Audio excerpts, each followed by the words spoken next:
Here's a little update video on the white oak trees from the Arbor Day Foundation that I planted in the spring of 2017. So it is the spring of 2021, so this will be starting their 4th year, and this is how big they are. All this here, I'm just now starting to burn this here, but this is all trimmings off the apple and pear trees, which I trimmed again this spring, and I didn't film it because I filmed it I think last year or something, or 2 years ago. I trimmed them all up again, but you can see how they're shaping up now.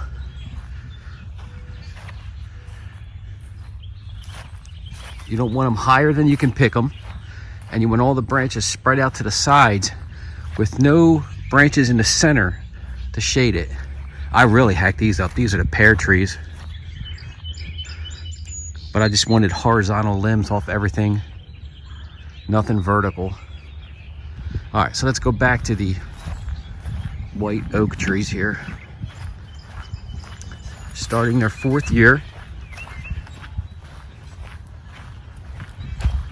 This is in a lower spot in the backyard in the corner, so they get water.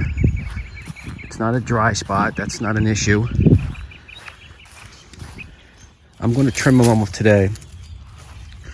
I would say that they are 8 foot tall, starting their 4th year, 8 foot tall. This is March, the end of March right now. This is the biggest one. Now this one's probably 10 foot tall. But today I've got my cutters with me. I'm gonna cut all these branches off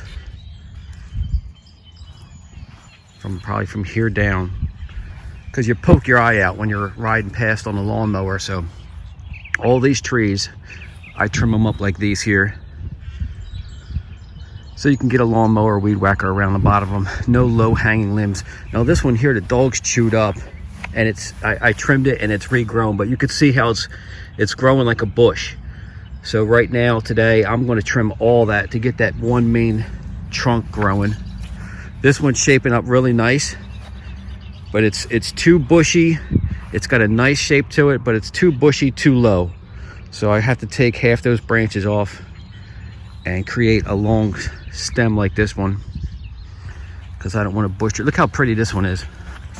Look at the shape of this one. This one's probably 5 foot tall.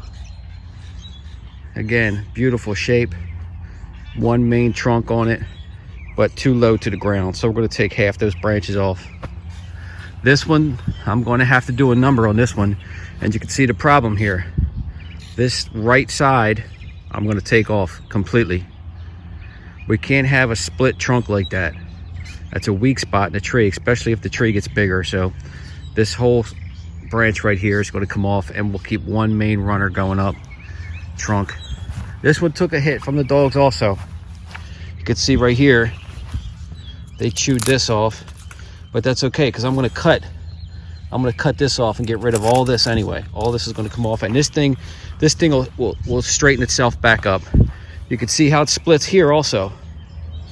So I'm probably going to take, I don't know, maybe this, even though this side is the straighter side, yeah, maybe I will keep this side. So this is going to have to come off of this one. Can't have that weak spot like that. Another nice one, but again, too bushy, too low, but it does have that beautiful straight trunk coming up. This one's another tall one, which is surprising because it's shaded out by the bigger ones, but it's actually coming to bud already and got a nice shape up to it here. And I'll take from here down, I'm going to take all these leaves off of it, and that one will be fine. Now these ones with the T-post down here are all this beech trees, the smooth, shiny barked beech trees. And I started all these as seedlings, and when I say seedlings, I mean seedlings. They were coming out of the seed in the ground, and I actually just picked them up with my finger, pinched them off the ground. And these are probably in their 4th year also, but they're coming back strong. Slow growers for now, but they are stout. Like, the trunks down there on the bottom along the ground are very stout, stiff, not pliable. They're really taking a hold well. And you can see all this. That's all the new leaves that are going to open up. Look at all the growth on this one. You could see from 1 year, from here all the way up was one year. And I'm going to cut, like, this is a beautiful one. That's so nice. I know it's hard to see inside the cage, but I'm going to trim off some of that bottom stuff on this one too. But that one's really nice. All right, so let me see if I can show you what the heck I'm going to do here. All right, well, let's start with this giant one because it's easy for you to see. Now, I'm no pro, so don't take my advice. I'm just showing you what I'm doing. So too low, cut it off close enough to where it can heal, but not too close to where you damage your trunk. You can see right here, that curly part of the trunk, that's what heals over. So that's what you don't want to touch. So you can see how that cutter is going to be right next to it without cutting into it. See, maybe this way. And the tree will be able to heal itself without creating a rotten spot inside. Maybe one more on this. Maybe we'll take this off. I don't want to hack them too much because I don't want to shock them. But see, already, well, actually, you know what? It looks so pretty if this big giant one wasn't on here sticking out so far. So let's do it. Let's do it.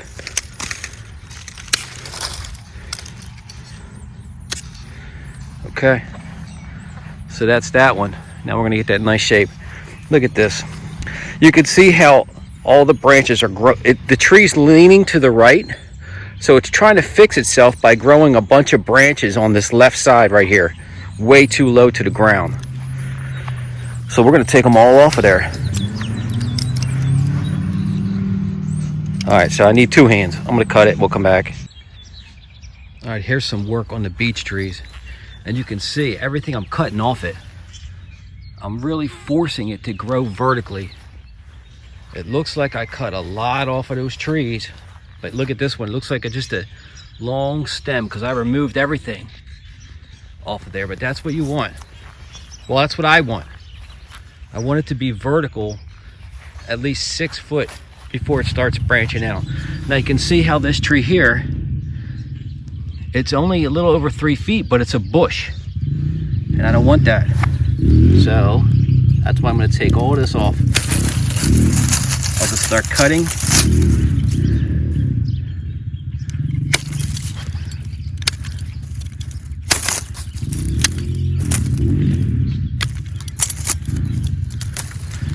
Now when I turn around and I look at this thing, it still has this one side on here that's too big.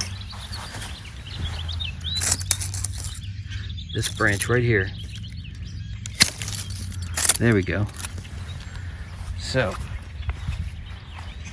that's what I want. And I'll finish this on the rest of these here.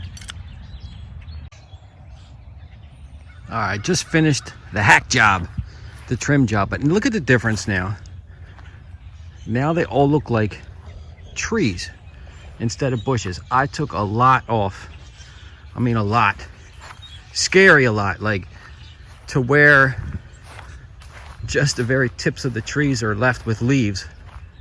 This one's not too bad. Actually, I'm looking at it. I probably should have cut both of these off right here in this little thing and just left that one. But we'll give it a break. Like, look at this. These 3. I took everything off. Look at this one.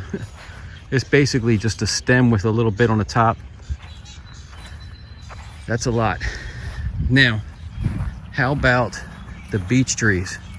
The beech trees, I did a number on those too. There's a couple more of the oak. This one's looking good. Like, I think all I have left to do on this one is this little bit right here. Because from here up, it's going to grow. It'll be above my head level and it'll be fine. And the sun will be able to shine the yard and get underneath the trees. See how that pin oak way back there is trimmed all the way up that high?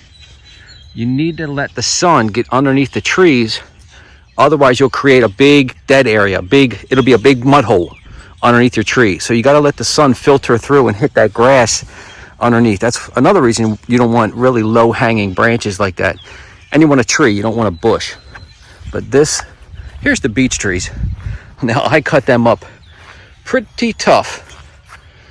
I mean pretty tough, but now they look like a tree.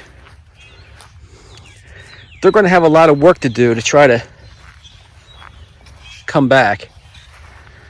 I think there was one down here. You can barely see that one, but it's got some branches. I think one down here, I think they'll be fine. They're about 3.5, 4 foot tall. Like this one here, I cut everything off of this guy until you get to 2 branches. I just left 2 branches on that thing, and the rest is just a trunk. But I think they're going to make it. We want a nice wood patch here that's good for wildlife. Beech nuts, white acorns dropping, be good for the critters, not these useless ornamental trees that just have flowers in the springtime, and then after that they're nothing. They're good for nothing. They're not native. Maybe nesting material for birds, but that's about it. So this is actually native trees to here, this area in Pennsylvania, and they actually provide food and cover for the wildlife.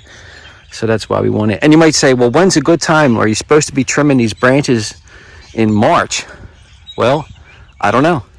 I just think of it as nature. Like, when do deer and rabbits eat branches off of trees and try to peel off the fresh bark off of very young trees? They do it in the late winter and early spring when there's no green. When there's nothing green to eat, they have to resort to secondary food sources, which would be your little tiny branches and fresh bark off of little tiny seedling trees.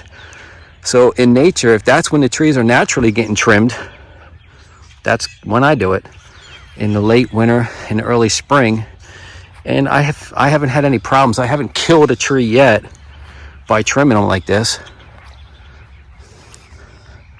So that's the update.